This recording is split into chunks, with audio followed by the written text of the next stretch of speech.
myself Ranjana Nair, a motivational speaker and a yoga instructor. आज का जो हमारा टॉपिक है वो स्टूडेंट्स के एग्जाम्स पे होने वाला है और आज का जो वीडियो है वो मुझे मेरे बेटे ने बनाने के लिए मोटिवेट किया है क्योंकि वो खुद इसी दौर से गुजर रहा है। जैसे कि आप सब जानते हैं कि एग्जाम्स आर ड्राइंग नियर और कुछ बच्चों के एग्जाम्स तो स्टार्ट भी हो चुके हैं। तो ये जो पीरियड है ये बहुत ही स्ट्रेसफुल रहता है, ना केवल स्टूडेंट्स के लिए बल्कि उनके पेरेंट्स के लिए भी। और हो भी क्यों ना, क्योंकि उनके बच्चों के फ्यूचर का सवाल जो रहता है।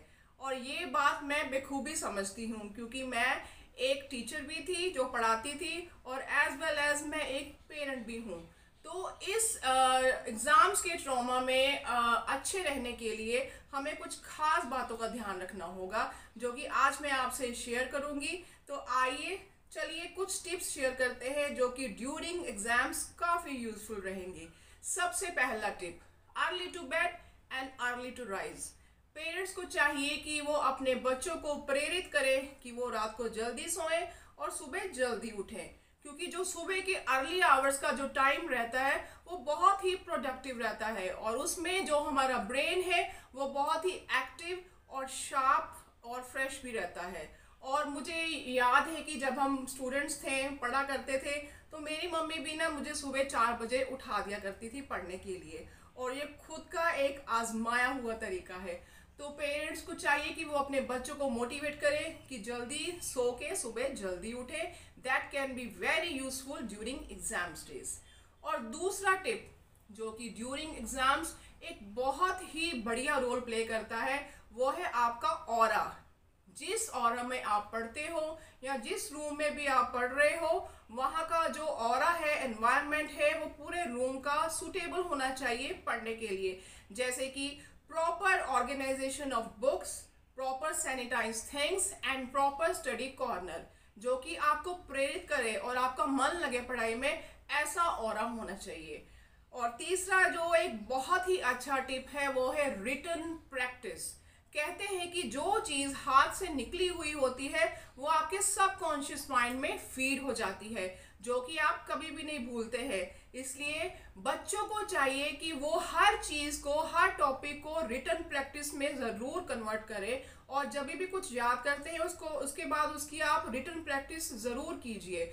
और जो चीज़ें आपको ड्यूरिंग एग्ज़ाम डेज डिस्ट्रैक्ट कर रही हैं, जैसे कि social media platform and gaming app and social functions, इन सभी को आप थोड़े समय के लिए एक साइड पे रख दीजिए। हमेशा के लिए नहीं बोल रही हूँ, क्योंकि ये जो टाइम पीरियड चल रहा है इसमें आपको सिर्फ अपनी पढ़ाई पे फोकस होना है, उसके ऊपर ही आपको काम करना है।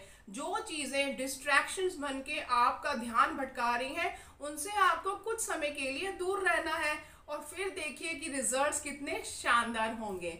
और चौथी चीज़ जो है कि आप अपने पूरे दिन के शेड्यूल को 3-3 घंटों में कन्वर्ट कर लीजिए। जैसे कि सुबह के 5 से 8 बजे का समय और फिर 11 से 2 बजे का समय, फिर ब्रेक लीजिए बीच में और उसके बाद फिर शाम को 5 से 8 बजे का समय। जो बच्चे लगातार 6 से 7 घंटे पढ़ते हैं वो हमेशा थका हुआ और लेजी, ड्रिजीनेस फील करते हैं।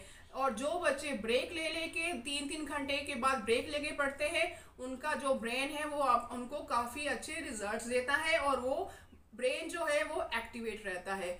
ऐसे ही आप अपने सिलेबस को 3-3 घंटों में डिवाइड कर लीजिए कि जैसे कि सुबह की 5 से 8 बजे में आपने इतने चैप्टर्स करने हैं और उसके बाद जो 11 से 2 का टाइम है ब्रेक लेने के बाद उसमें आपने इतने चैप्टर करने हैं और फिर ब्रेक लेने के बाद 5 से 8 बजे शाम को आपने बाकी का जो सिलेबस बचा है वो कर लीजिए और फिर बाद में रिवीजन कर लीजिए और देखिए कि आपको बहुत ही शानदार रिजल्ट मिलेंगे।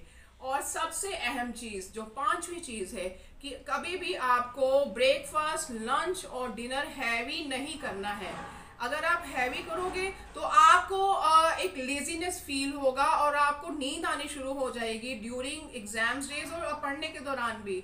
इसलिए आपको लाइट मील लेने हैं और थोड़ा थोड़ा करके खाना है ताकि आपकी बॉडी एक्टिवेट रहे और आपका ब्रेन भी जो है वो एक्टिव रहे, फ्रेश रहे और आप थोड़े थोड़े मील लेके सारा दिन में स्टडी कर पाओ और आपका ध्यान कभी भी कहीं पे भी डिस्ट्रैक्ट ना हो।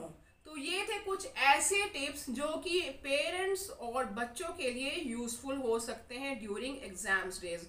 तो बच्चों, बेस्ट ऑफ लक्स एंड अच्छे से एग्जाम्स करना, अच्छे से पढ़ना और अपने पेरेंट्स को और खुद को प्राउड फील करवाना।